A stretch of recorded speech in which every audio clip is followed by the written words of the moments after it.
Le 16e anniversaire de l'assassinat de Norbert Zongo a une tonalité particulière. C'est la première commémoration sans le régime Compaoré et donc sous le régime de la transition, un régime qui promet de faire toute la lumière sur le dossier. Un anniversaire donc sous le signe de la réouverture du dossier de Norbert Zongo. Les éléments d'appréciation à ce jour et la suite à donner. D'autres questions d'intérêt, nous attendons d'en discuter tout à l'heure avec l'un des avocats de la famille, Maître Prosper Farama, que nous attendons d'un moment à l'autre. Voilà donc pour les points clés de l'actualité à ce jour. Bonsoir, merci de nous suivre. C'est un 13 décembre. Pas comme les autres au Faso, le 16e anniversaire de l'assassinat de Norbert Zongo se fête sous un ciel nouveau. Le Premier ministre et des membres du gouvernement sont allés écouter la voix du peuple qui réclame justice pour Norbert Zongo et les autres victimes du régime Compaoré. Tôt ce matin, la manifestation a démarré par un dépôt de gerbes de fleurs sur les tombes des martyrs à Gungai. On revient sur les moments marquants de cet événement avec Moumouni Soubeiga. Par ces dépôts de gerbes de fleurs sur les tombes, c'est un hommage qui est rendu au journaliste Norbert Zongo et ses 3 compagnons assassinés le 13 décembre 1998. Au cimetière de Gungai où ils reposent, les militants et sympathisants du collectif des organisations démocratiques de masse et des partis politiques, de la coalition contre la vie chère et de l'association des journalistes du Burkina se sont mobilisés pour la cause. Dans son message d'hommage à Norbert Zongo, l'association des journalistes du Burkina est revenue sur la noblesse et l'engagement de ces journalistes qu'elle juge héroïques. Qui écrivait dans l'Indépendant numéro 218 du 28 octobre 1997, nous citons « Travaillons à redonner à notre peuple les dimensions de sa dignité d'antan, afin que les futures générations puissent dire « Je suis fier d'être burkinabé ». À défaut, faisons en sorte qu'elle n'ait pas honte de l'être. » Fin de citation. Norbert Zongo, ici le pays réel te rend hommage, car tu es pour nous plus qu'un digne fils, qui est un héros de la lutte pour la démocratie et les droits humains. La commémoration du 16e anniversaire de la disparition de Norbert Zongo intervient dans un contexte marqué par un changement à la tête du pays et la lutte pour la vérité et la justice se poursuit selon les organisateurs. À la faveur de cette insurrection, le domicile du petit frère du président, François Compaoré, qui est régulièrement cité dans le dossier Norbert Zongo. Des documents donc ont été découverts. Nous avons fait le tour de ces documents, nous les avons analysés, nous les avons même expertisés entre griffes et nous pensons que certains de ces documents-là pourraient servir de base pour la réouverture du dossier Norbert Zongo. Nous avons une plateforme que nous allons incessamment adresser aux autorités de la transition. Nous avons également, par le biais des avocats que nous avons constitués, préparé lettre que nous allons adresser au procureur du Faso. Le non-lieu en lui-même est un non-lieu. Quand on se réfère à la décision qui a été rendue à Arusha par la Cour africaine des droits de l'homme et des peuples. Maintenant que les autorités de la transition vont dans le même sens pour dire qu'il faut rouvrir ce dossier, nous ne pouvons que nous en féliciter et espérer que les choses vont aller plus vite. Parce que ça fait 16 ans que nous attendons. L'hommage a été élargi aux victimes des 30 et 31 octobre à travers le dépôt de gerbes de fleurs sur chaque tombe. La commémoration du 16e anniversaire du drame de Sapuy s'est poursuivie avec un meeting à la place de la Révolution. Là, le représentant de la famille Zongo et le président du collectif ont pris la parole pour rappeler les œuvres de Norbert Zongo et exiger une fois de plus la justice pour lui. Présent à ce meeting pour, dit-il, écouter le peuple, le Premier ministre a pris l'engagement d'œuvrer à ce que justice soit rendue à Norbert Zongo et à toutes les autres victimes. Yacouba Isaac Zida a également annoncé d'autres actions dans plusieurs domaines en faveur du peuple. Mais pour le président du collectif, la lutte va se poursuivre durant toute l'année 2015 à travers une campagne nationale qu'il lance contre l'impunité. Parlant de particularité, vous avez pu le voir, le Premier ministre Yacouba Isaac Zida était l'invité surprise de cette commémoration, la 16e commémoration donc de l'anniversaire de l'assassinat de Norbert Zongo et de ses 3 compagnons. À la place de la Révolution, il a réaffirmé la volonté de son gouvernement de faire la lumière sur le dossier Zongo, mais pas seulement. Isaac Zida dit être venu pour entendre la voix du peuple et aussi prononcer l'avis du gouvernement sur d'autres questions préoccupantes de l'heure. Nous allons l'écouter. Plus de la justice, le peuple veut que nous fassions les efforts sur le domaine de la santé. Pas plus tard qu'une semaine, le ministre de la Santé a reçu 1 milliard pour rénover l'hôpital Sanou Sourou de Bobo Dioulasso. Le peuple veut du travail, n'est-ce pas? C'est la priorité de notre gouvernement et nous sommes en train de travailler là-dessus. Vous avez demandé la nationalisation de certaines sociétés que nous connaissons tous.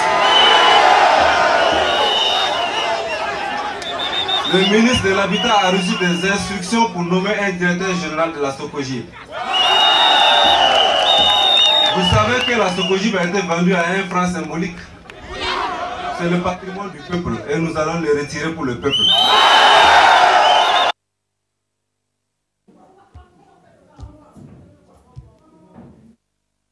Le Premier ministre à propos de la réouverture du dossier Zongo et surtout des autres questions de l'heure.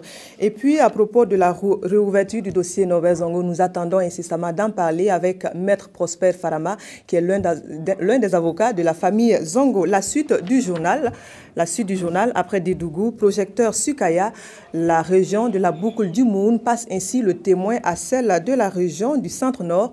C'est Kaya donc qui va abriter les activités officielles de commémoration de la fête de l'indépendance en décembre 2015. Le passage de flambeau qui symbolise ce relais a été une réussite, bien qu'arrivé tard dans la cité du cuir. Le flambeau de la célébration a été accueilli en triomphe. Les témoignages de Seydou. C'est bel et bien fini pour les festivités du 54e anniversaire de l'indépendance à Dédougou. La passation du drapeau et du flambeau à la région du Centre-Nord est effective. Et ce, en présence de témoins. Il y a des témoins.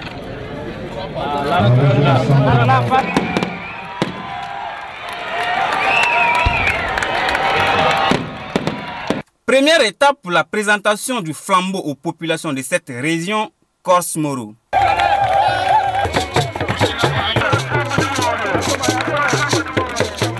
Deuxième étape, Bousma. Il est 3 h du matin, mais la population tient à accueillir le flambeau.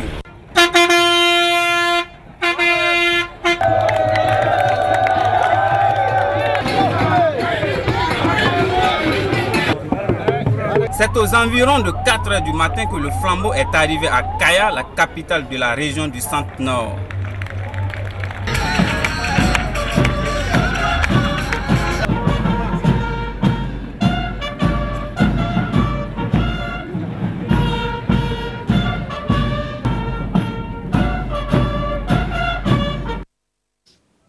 Voilà, comme je vous l'annonçais tout à l'heure, notre invité est ici sur ce plateau, Maître Farama Prosper. Bonsoir, Maître. Bonsoir. Merci d'avoir accepté notre invitation. Merci d'être là. C'est moi qui vous dis merci. Alors, vous savez, nous vous recevons à l'occasion de la commémoration de l'anniversaire, une fois de plus, de l'assassinat de Norbert Zongo, le 16e anniversaire qui se fête sous une tonalité particulière. On va dire c'est la première fois qu'on voit un Premier ministre sur la place de la Révolution avec le peuple pour demander, pour promettre justice sur le dossier. Mais on va revenir avant même sur la promesse de réouverture du dossier Norbert Zongo. Comment est-ce que vous avez pris cette annonce?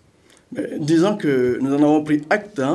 Bon, mais ce que nous disons, pour être pragmatique et concret, c'est que nous estimons que nous devons passer le cap des promesses et des annonces pour aller vers un cap d'actes concrets. Parce qu'aujourd'hui, on ne devrait plus conjuguer les verbes dans le cadre de ce dossier au futur. Nous pensons qu'il est temps de les conjuguer au présent, voire même à l'impératif. Parce qu'il y a quand même 16 ans que ce peuple attend de voir justice et vérité dans le cadre de cette affaire. Donc, autant nous accueillons favorablement ces promesses, autant nous estimons qu'il est temps d'agir concrètement, vite et bien maintenant. Concrètement, vite et bien, c'est-à-dire? C'est-à-dire qu'il faut simplement que le ministre de la Justice saisisse le procureur en vue que celui-ci désigne un juge d'instruction qui sera en charge du dossier et qui procédera à sa réouverture concrète et les enquêtes reprendront. Les avocats que nous sommes de la partie civile et le parquet, nous agirons ensemble pour que l'enquête puisse avancer. Particulièrement vous, en tant qu'avocat, quel sera votre rôle dans ce processus? Nous assistons les parties civiles, c'est-à-dire les familles. Donc, nous les représentons dans le dossier et veillons à ce que leurs intérêts soient respectés et à ce que, au mieux de nos possibilités, la procédure ne s'écarte pas très loin des intérêts de la justice et du droit.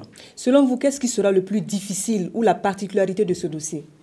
En principe, il ne devrait plus avoir de difficulté parce que nous avons pendant 16 années clamé que c'était la pesanteur liée à la présence de Blaise Compaoré et de sa famille qui était d'une façon ou d'une autre impliquée dans ces assassinats qui faisait que le dossier n'évoluait pas. Aujourd'hui, avec le départ de Blaise Compaoré et de son clan, nous pensons que la porte est ouverte, c'est devenu quasiment un boulevard pour la justice, si tant est que la justice veut bien enquêter. Surtout qu'il faut préciser que dans cette affaire, il y avait eu un acte particulier, il y avait eu un rapport d'une commission d'enquête indépendante, ce qui ne s'était jamais fait dans un autre dossier, à ma connaissance, au niveau de la justice, qui avait établi très clairement un certain nombre de pistes avec un certain nombre d'éléments probants sur lesquels il était demandé simplement au juge de s'apaisantir et de travailler. Donc, à résumer, il n'y a plus grand chose à faire sur le dossier Norbert Zongo.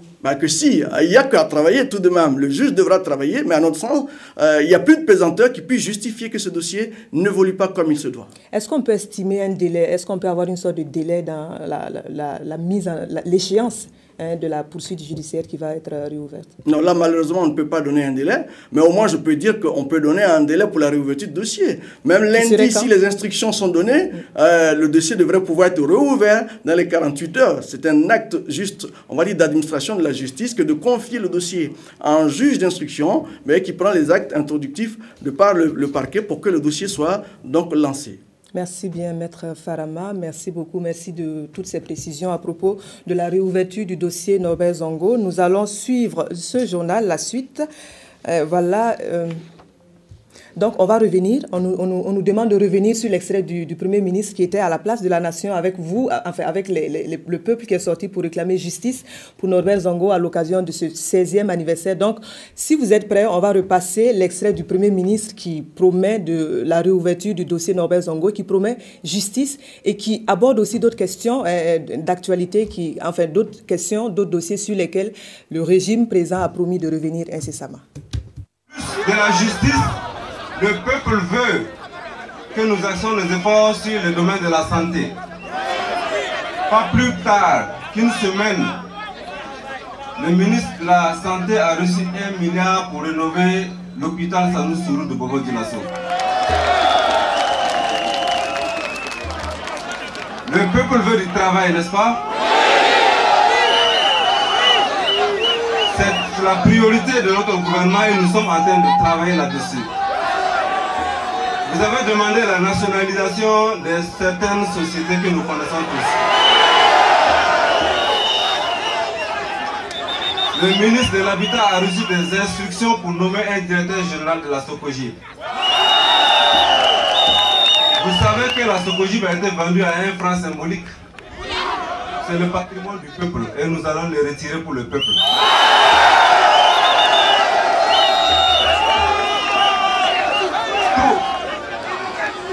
Tout droit devant moi, il y a un ancien quartier qu'on appelle le camp fonctionnaire, que ceux qui connaissent bien Ouagadougou savent ce que c'est. Il a été retiré au profit d'une personne.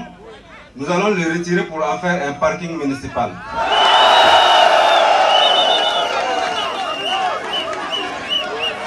Nous avons dit que toutes les décisions vont se prendre ici.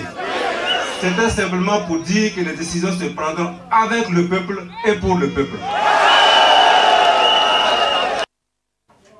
Voilà, le Premier ministre, donc, sur la place de la Révolution à l'occasion de la commémoration du 16e anniversaire de l'assassinat de Norbert Zongo. Et Maître Farama est toujours sur notre plateau et nous n'avons pas résisté à l'envie de vous demander, Maître, qu'est-ce que vous pensez de cette intervention du Premier ministre si on prend certains points liés à des dossiers qui sont très attendus? Qu'est-ce que vous en pensez? Écoutez, moi je ne peux qu'en prendre acte, mais ce que je voudrais dire, dans le cadre par exemple de la lutte contre les biens mal acquis, avec le RENLAC, nous avons lancé une campagne. Ce que nous souhaitons de ce gouvernement, c'est que ce soit une action assez organisée et qu'elle soit dirigée de façon légale.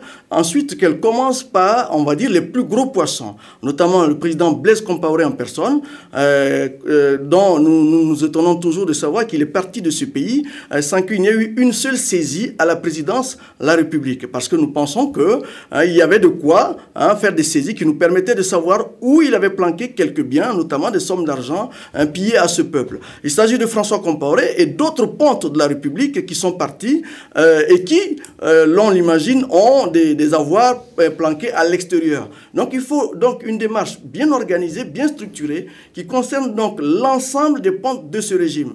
Maintenant, bon, des actes isolés, c'est déjà bien, mais que ce soit des actes structurés et que ce soit fait dans un cadre légal, ça nous irait mieux. Vous avez prôné notamment le gel des avoirs. Est-ce qu'on peut revenir sur ça par rapport à l'intervention du Premier ministre? Absolument. Nous avons prôné le gel des avoirs parce qu'il faut savoir que pour nous, les biens qui sont au Burkina ne posent pas de problème, enfin, posent moins de problèmes. Ceux qui sont problématiques, c'est ceux qui sont à l'extérieur. Vous savez, tout le peuple a pu remarquer que ce régime a pillé autant qu'il a pu pendant 16 ans les caisses de l'État. Pendant 27 ans. Pendant 27 ans, à 16 ans, ça ramène plutôt à la fin de Norbert Zongo. Il faut savoir que chaque seconde qui passe, un clic, et c'est des milliards qui passent d'un compte à un autre. Et les arcanes financières sont tellement sophistiquées que si on y va vite, d'ici quelques mois, il n'y aura plus rien, pratiquement rien à saisir à l'extérieur du pays. Donc ce qu'il faudra faire, nous pensons, de la part du gouvernement, c'est plutôt d'utiliser la convention Mérida, qui est la convention donc, des Nations Unies de lutte contre la corruption, qui permet d'établir une coopération internationale avec d'autres États pour pouvoir mettre sous gel le plus rapidement possible les avoirs que ces pontes ont à l'extérieur du pays. Pour ce qui concerne les biens à l'intérieur, bon, je pense qu'ils n'échapperont pas. Le terrain au camp fonctionnel, la Socogib, ça ne périra pas, ça ne disparaîtra pas. On a tout le temps de recouvrer ces biens-là. Ce que vous décrivez pour le gel des avoirs ne semble pas être très compliqué à faire. Pourquoi est-ce que ça traîne? Pourquoi ce n'est pas encore fait jusqu'à ce jour? Là, peut-être qu'il faudrait demander au Premier ministre et à ses conseillers. Pas que ce ne soit pas compliqué, mais il y a un impératif, c'est qu'il faut aller vite. Nous pensons que s'il y avait une urgence à établir un ordre de priorité pour nous, nous aurions dit les biens au camp fonctionnel, la Socogib, sont moins prioritaires que les comptes de ces pontes en France, aux États-Unis et dans certains paradis fiscaux. Parce que là, il y a une réalité, c'est que plus le temps passe, plus les traces vont disparaître. Pour les biens à l'intérieur, bon, nous aurons toujours le temps. Mais donc, c'est un appel en même temps au Premier ministre et au gouvernement pour qu'ils réagissent de façon prompte par rapport aux biens qui sont à l'extérieur, qui sont d'ailleurs, nous pensons, les plus importants. Merci bien, Maître Prosper Farama. Je rappelle une fois de plus que nous avons reçu Maître Prosper Farama, qui est l'un des avocats du dossier Norbert Zongo, à l'occasion donc de la célébration, la commémoration du 16e anniversaire de l'assassinat du journaliste déploré. Et puis, voilà, la suite du journal. Tout à l'heure, nous avons vu le passage de flambeau qui s'est bien passé de Dédougou à Kaya. Nous allons voir que c'est une population vraiment enthousiaste qui a accueilli le flambeau. Et pour cause, vous vous en souviendrez, la population de cette région avait dû marcher contre une décision du Conseil des ministres qui retirait la célébration de la fête de l'indépendance dans cette localité. Donc, c'est dire combien les personnes étaient enthousiastes que finalement la célébration se tienne effectivement à Kaya. On va écouter les réactions. C'est la société civile dans toutes ses composantes-là qui s'est battue pour réhabiliter Kaya. Donc la société civile sera au cœur même de l'organisation de ce 11 décembre. Nous allons veiller au grain, nous allons inviter, c'est l'occasion même pour nous d'inviter lancer SOS à toutes les forces vives de la région. Nous sommes très fiers de voir le flambeau venir à Kaya. Et puis on souhaite que le pays n'a qu'à rester en paix comme ça, commencer pour le développement, quoi. Bon, le matin quand on va le 11 décembre 2015 à Kaya, bon, on peut dire que la population sont gourées. On a debout, on a nous les maîtres du 11 décembre. On vous dit merci à Kaya. Le flambeau est venu, bon, vraiment on est content, tous les ressortissants, même tout le monde s'est mobilisé, c'est très bien. Donc maintenant ce qui nous attend, travailler davantage pour que bon, le 11 décembre passé, pour que ce soit le Kaya qui est le meilleur. Nous sommes contents, très très contents, c'est ce que nous attendons. Et on souhaite que ça se prolonge et que ça se termine bien. Je suis vraiment content que cette cérémonie puisse se dérouler à Kaya parce que c'est une bonne initiative, ça développe le pays et puis on va gagner tout ce qu'on ne pouvait pas gagner. Voilà les avis des populations du centre-nord par rapport à la célébration, la commémoration de la fête, la prochaine fête de l'indépendance dans cette localité. Et puis la suite du journal pour bientôt. L'on pourra compter avec le programme de renforcement de résilience à l'insécurité alimentaire et nutritionnelle au Faso, au Sahel. Il vise à éradiquer les causes structurelles des crises alimentaires aiguës et chroniques. Et cela en favorisant l'accès des ménages dits vulnérables aux services sociaux de base. Le programme est porté par le SILS et la BAD qui viennent d'en signer le protocole d'accord. Son enveloppe est estimée à 120 milliards de francs CFA. Les précisions sont de Yolande Lompo. Le comité permanent inter-État de lutte contre la sécheresse dans le Sahel SILS et la Banque africaine de développement BAD unissent leurs efforts pour vaincre l'extrême pauvreté à travers le projet 1 du programme de renforcement de la résilience à l'insécurité alimentaire et nutritionnelle au Sahel.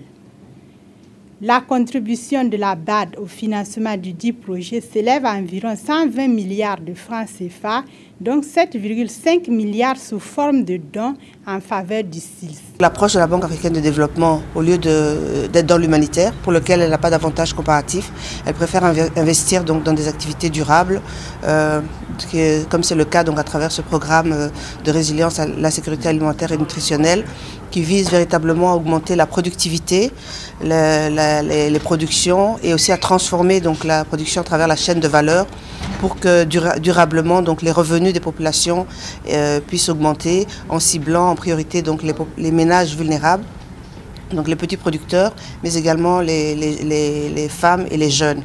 Le Mali, la Mauritanie, le Niger, le Sénégal, le Tchad, la Gambie et le Burkina Faso sont les 7 pays qui devront dans un premier temps en bénéficier. Et selon le secrétaire exécutif du SILS, ce projet d'une durée de 5 ans est très attendu des populations sahéliennes. Et il n'est plus question de jouer à la malgouvernance, il faudrait que les populations en bénéficient. Au plus tard, fin janvier, on aura signé avec tous les 7 États. Et pour combattre la famine et la pauvreté, la BAD qui soutient le SILS se positionne dorénavant comme le chef de file de la coalition mondiale sur l'eau au Sahel. Et puis cet autre tandem en faveur de la santé, cette fois le Burkina Faso et la République de Chine-Taïwan, par le biais de la coopération médicale, des agents de santé recyclent leurs connaissances en matière d'entretien d'équipements sur la santé. Au total, une trentaine de personnes ont pu bénéficier de la formation qui s'est déroulée à Koudougou. Les précisions sont de Isaïe Parkouda. Par le biais des partenaires taïwanais, les agents de santé au Burkina Faso voient leurs compétences renforcées.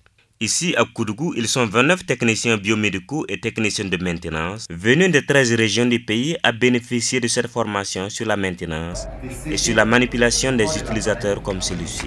Une formation de 5 jours aurait donc permis à ces agents d'avoir les rudiments nécessaires pour répondre aux sollicitations des malades qui se présenteront à eux. On a pris le principe de fonctionnement des équipements biomédicaux, et le guide d'entretien, sur tous les équipements de laboratoire au niveau du bloc opératoire, aussi au niveau des services d'odonto. Nous pensons que notre objectif est atteint, en ce sens qu'il y a eu un intérêt vraiment remarquable qui a été constaté lors de cette formation-là, notamment sur les équipements de laboratoire, quand les gens avaient les prérequis pour cette formation. Le chargé de la coopération, Dr Louis Bazemou, prenant la parole au nom du ministre de la Santé, a salué l'engagement des partenaires à œuvrer pour le bien-être des populations. La première formation s'est tenue ici même en mars dernier, celle-ci ensuite. Bien d'autres encore sont en perspective pour rendre plus aptes les agents et faciliter la prise en charge des patients. C'est l'un des grands problèmes au niveau de notre système sanitaire. Le personnel qu'il faut mettre à jour au point de vue technique, au point de vue entretien, au point de vue utilisation du matériel.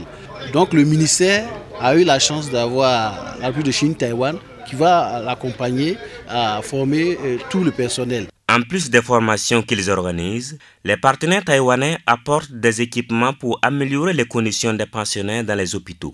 Ils ont à l'occasion Remis du matériel composé entre autres des matelas et aspirateurs aux gestionnaires de l'hôpital de l'Amitié. Ils affûtent les armes en vue d'être les plus tranchants possibles sur les sujets du moment, le journalisme à l'heure des nouveaux médias et des problématiques qui vont avec. C'est le thème objet de formation d'une vingtaine d'hommes de médias du Burkina. L'initiative est de l'association de journalistes reporters du Faso soutenue par l'ambassade des États-Unis d'Amérique au Burkina. Les précisions sur le sujet sont de Haruna Mari. Se former pour mieux exercer le métier. Ces journalistes venus de Bobo de Lasso, de Koudougou et de Ouagadougou ont renforcé leurs compétences 2 jours durant sur des thématiques nouvelles liées à leur profession.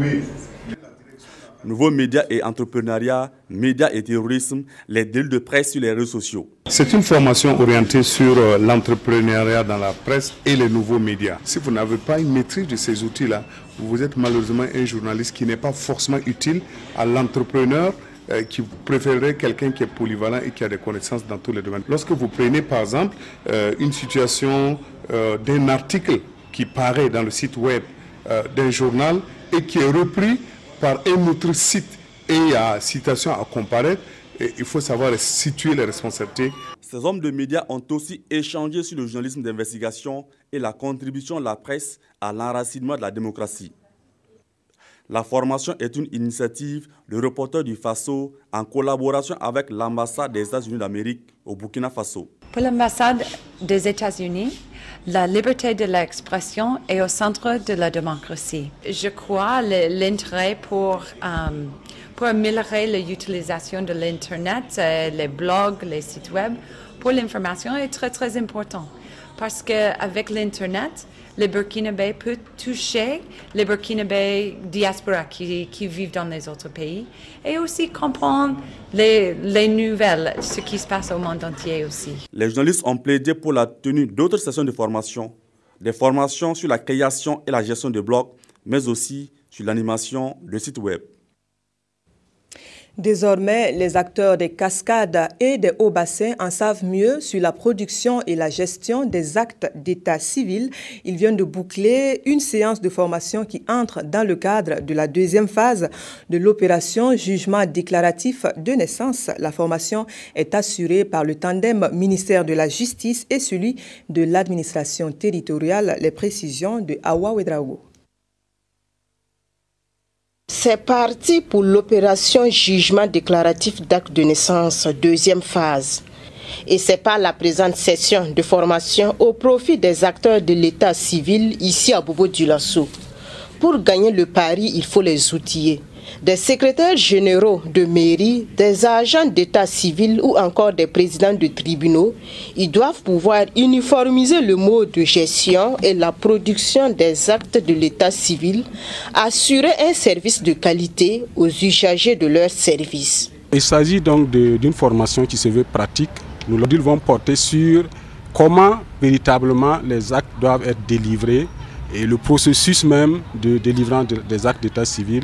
Mais il y aura également des communications introductives qui vont présenter un peu le lien qu'il y a entre les actes d'état civil et la citoyenneté. Et nous aurons, en plus de la formation, du matériel encore qu'on va remettre au centre d'état civil.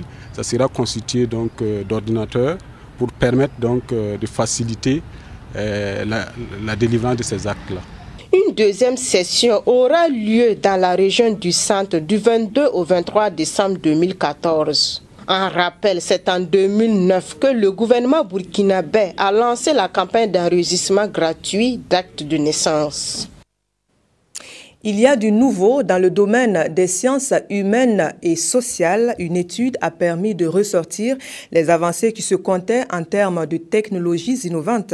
À ce jour, l'un des enjeux est de s'assurer de la mise en route effective de ces innovations.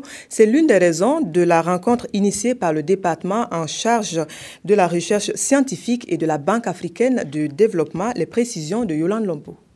Les sciences sociales et humaines sont immatérielles. Elles sont en amont et en aval et représentent la mère de toutes les sciences.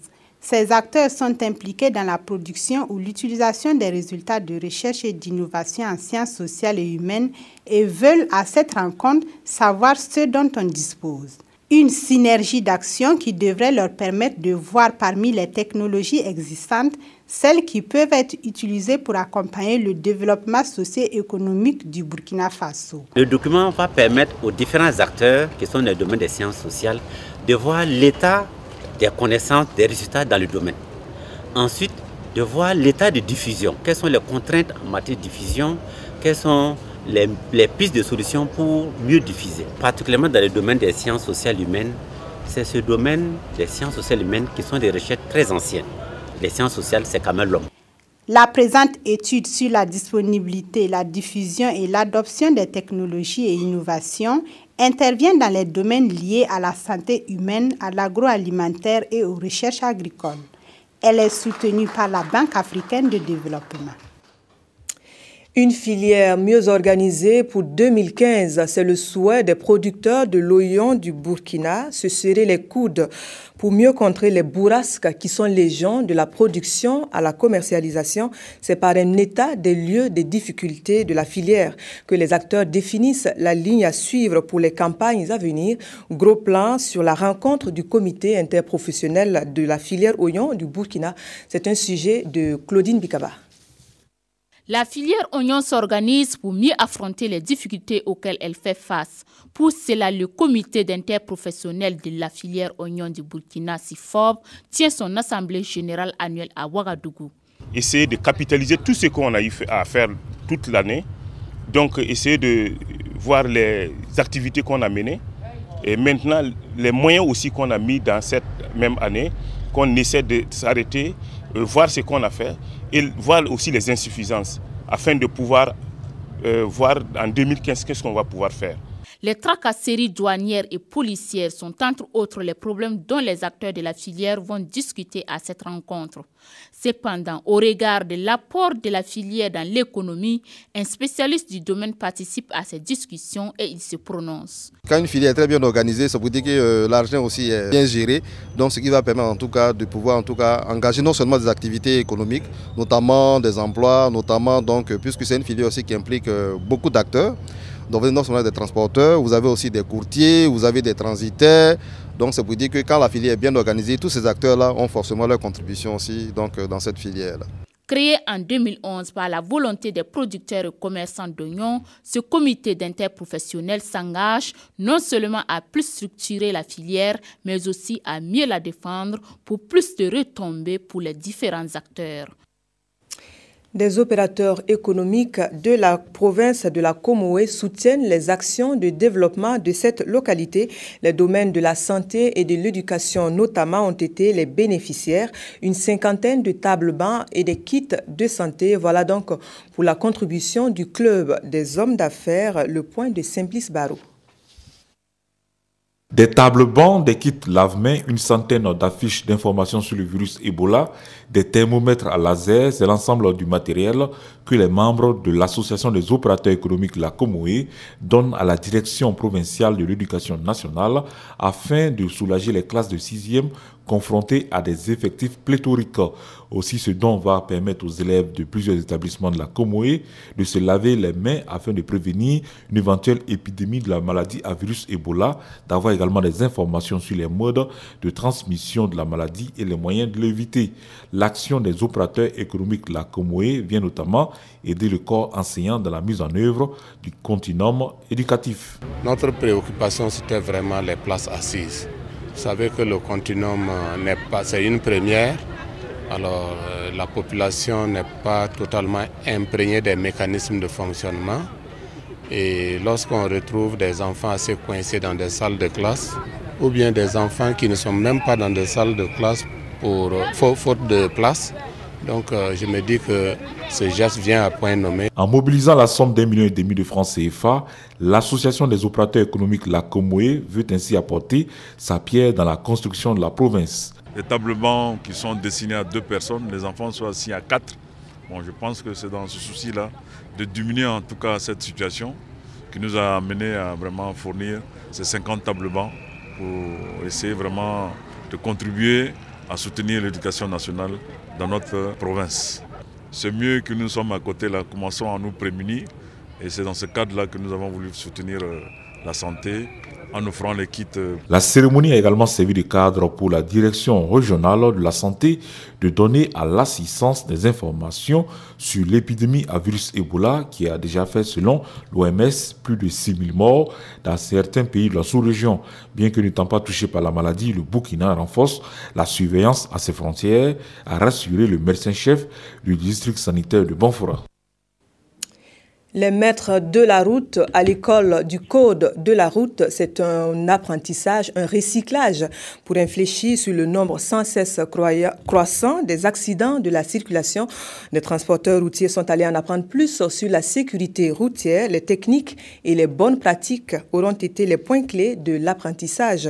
La séance est tenue sur 3 jours durant, donc dans la région du Nord, à Waiguya précisément. Le reportage est de Balma Hermantoui. La modernisation du trafic routier contribue à accroître le nombre d'accidents de circulation dans les zones urbaines. Chaque jour, plus de 3000 personnes trouvent la mort sur la route, selon les chiffres de l'OMS, Organisation mondiale de la santé. Au regard de cette situation, la section territoriale du Nord a organisé ce séminaire de formation au profit des transporteurs de la région. Nous avons demandé à ce que chacun change de comportement afin de minimiser au maximum les accidents. Cela ne veut pas dire qu'ils ne connaissaient pas, ils conduisaient, il n'y avait pas de problème, mais néanmoins, avec la technologie actuelle, les choses ont changé. Chaque conducteur doit faire attention à sa vie propre et aussi à la vie des autres usagers. Nous sommes très contents qu'on ait été les premiers à former nos transporteurs routiers. Vous savez, aujourd'hui, avec les jeunes, ce n'est pas facile. Et avec les vieux, il y en a qui ont les permis, ça vaut 40 ans, il faut les recycler. L'état technique des véhicules, les routes, mais aussi et surtout le comportement des hommes sont les principales causes d'accidents au Burkina Faso. Les bénéficiaires de la présente formation se disent conscients de leurs responsabilités dans la sécurité routière et peuvent même donner des conseils. J'ai appris des choses que je ne connaissais pas. En ce sens que la circulation, la vitesse, la limitation des vitesses, entrée d'agglomération et hors agglomération. Et faire beaucoup attention à l'écart quand on veut doubler un véhicule ou un passager. Il y en a qui disent que j'ai la priorité, je file comme je veux. Ah, ta vie là, c'est plus prioritaire que la vitesse que tu circules là. Je demande à tout le monde, que ce soit le conducteur ou le passager, de faire beaucoup attention à l'autre. Les 3 jours de formation ont permis à ces conducteurs et transporteurs de se faire une mise à niveau afin de relever les défis de sécurité routière dans la région du Nord. Restons sur la route pour signaler cette peur panique pour les habitants de Koudougou. Un camion enflammé a terminé sa course dans une des artères de la ville. Le véhicule, qui appartient à une compagnie de téléphonie mobile reconnue, a pris feu à l'entrée de la ville. De retour des festivités de la fête nationale à Dédougou, les dégâts matériels sont énormes. Fort heureusement, l'on ne déplore aucune perte en vie humaine. Témoignage de Jonas Wemba. C'est de retour de Dédougou à l'occasion de la fête de l'indépendance que ce camion remorque de Airtel a pris feu juste devant le service de l'ONEA de Koudougou. À son bord, plusieurs matériels dont une moto, des appareils d'animation, des matelas, un réfrigérateur et un groupe électrogène. Les dégâts sont donc énormes, environ 60 millions selon le conducteur. J'ai vu dans mon rétroviseur, je voyais une fumée. J'ai voulu me stationner pour voir si la fumée venait de mon véhicule. Quand j'ai regardé une deuxième fois dans le rétroviseur, j'ai vu que c'est à l'arrière du camion. Immédiatement, je me suis stationné, j'ai pris mon extincteur et puis je suis descendu. Et quand j'ai voulu ouvrir l'arrière du camion, c'était pratiquement impossible de l'ouvrir. Informés de la situation, les sapeurs-pompiers se sont déportés sur les lieux. Et il leur a fallu près d'1 heure 30 de temps pour maîtriser les flammes. Nos capacités en moyens hydrauliques qui n'étaient pas suffisantes et le conducteur n'a pas su nous donner l'information qui prévalait parce que les éléments qui étaient à l'intérieur qui brûlaient avaient un très fort pouvoir calorifique. Donc il fallait effectivement beaucoup plus de moyens que ceux dont nous disposions pour y faire face. Mais Dieu merci, le sinistre il est maîtrisé. Aucune perte en vie humaine n'est déplorée. Et selon le commandant de la 3e compagnie des sapeurs-pompiers, Seule une enquête pourra nous éclairer sur les causes de cet incendie. Il y a de la grogne chez les élèves ingénieurs de la ville de Fada. Des étudiants de l'École nationale supérieure d'ingénieurs de la ville ont battu le macadam hier dans la matinée. Ils protestent notamment contre la rupture de leur stock alimentaire. D'autres difficultés liées à l'apprentissage ont aussi été décriées par là même. Le témoignage de Lambert Soma. Conduite par Bila Dipama, secrétaire général du ministère des Enseignements secondaires et supérieurs, la délégation est venue recueillir les préoccupations des étudiants de l'École nationale supérieure des ingénieurs de Fada. Plusieurs heures durant, ce face-à-face a permis aux étudiants d'égrener les difficultés qu'ils rencontrent au quotidien et la plus de la rupture de prestations au niveau de restaurants universitaires. Sur ce point, l'on note déjà une avancée. Des mesures sont prises, avec des instructions ont été données aussi par les autorités ministérielles dans ce sens. Nous avons essayé, dans la mesure du possible, d'appuyer la prestataire à Fada pour permettre une reprise de ses activités. Donc nous lui avons apporté un soutien financier, ici des recettes propres du CNU dans ce sens, pour permettre à la prestataire de continuer dans ses prestations.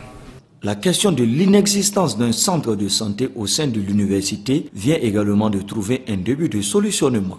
J'ai donc, au nom de M. le ministre, ordonné que cette salle soit équipée d'ici fin janvier et que dès le 1er février, l'infirmerie puisse être fonctionnelle.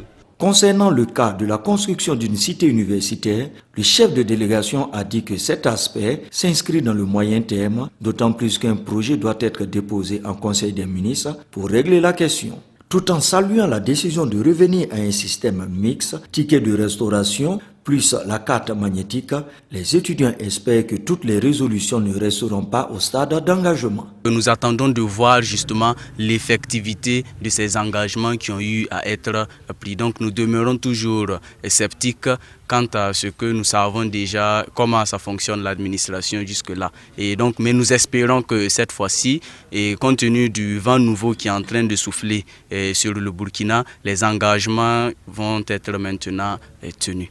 Tous les acteurs se sont félicités de l'esprit dans lequel s'est tenue cette rencontre et souhaitent que cette année académique se déroule dans un climat serein et apaisé. Voilà la grève des étudiants donc qui a conduit au dialogue que vous venez de suivre, dialogue entre les protagonistes de l'affaire. Et puis à ce jour, le chef suprême des Bobo Mandara repose auprès des siens. C'est précisément dans la cour royale à Dioulasoba que Mpa Yacouba Sanou a été inhumé. Son décès est intervenu le 7 décembre dernier à Bobo Dioulasso pour un enterrement. L'ambiance était plutôt festive, comme l'exige la tradition. Retour sur l'événement avec Ali Traoré. La date du 11 décembre 2014 restera gravée à jamais dans l'histoire des Bobo Mandara. Cette date commémorative de l'indépendance marque également l'inhumation de leur chef suprême. Mpa Yacouba Sanou, puisque c'est de lui qu'il s'agit, décédé le dimanche 7 décembre dernier, est conduit ce jour à sa dernière demeure. Mais avant, il reçoit tous les honneurs dignes d'un grand chef.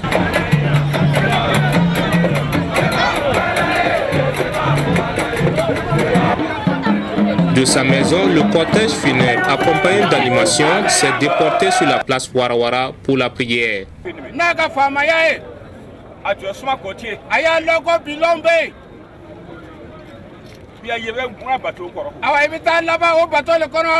Né en 1918, le chef suprême des Bobo Mandara a été intronisé en 2005. Ceux qui l'ont côtoyé reconnaissent en l'homme que tous les Bobo pleurent aujourd'hui plusieurs qualités. Mpa Yacouba Sanou, qui est le 19e de la lignée du royaume de Molo. Vous voyez ce que ça veut dire. Ça veut dire qu'il porte des casquettes. Il est le chef traditionnel, chef suprême de Bobo Mandara. Il est en même temps le chef de canton. Au plan du chef de canton, il est le 5e. Au plan de la lignée de Molo, ça, il est le 19e. Donc ça veut dire que c'est une personnalité qui a regroupé en lui des casquettes et qui a régné. Aujourd'hui, nous sommes touchés par sa disparition et qu'est-ce que nous avons comme petit-fils, c'est de mettre en œuvre ses conseils. Retenons de lui l'image d'une personne qui a toujours vécu chaque jour comme si c'était le dernier, en matière d'humilité, de foi, de tolérance et surtout en matière d'une personne qui a vraiment œuvré dans la vie pour lutter contre la discrimination de tout genre et de toutes sortes. C'est ici, dans la cour royale de Gulasoba, que Mpa Yacouba Sano a été inhumé. Disparu à l'âge de 96 ans, il laisse derrière lui une épouse, 12 enfants et une centaine de petits-enfants. Voilà, c'est donc un autre pan de notre culture qui s'en va. Puisse la terre des Bobos l'accueillir. Voilà donc qui referme ce journal. Merci de l'avoir suivi. Nous vous retrouvons demain. Bonsoir.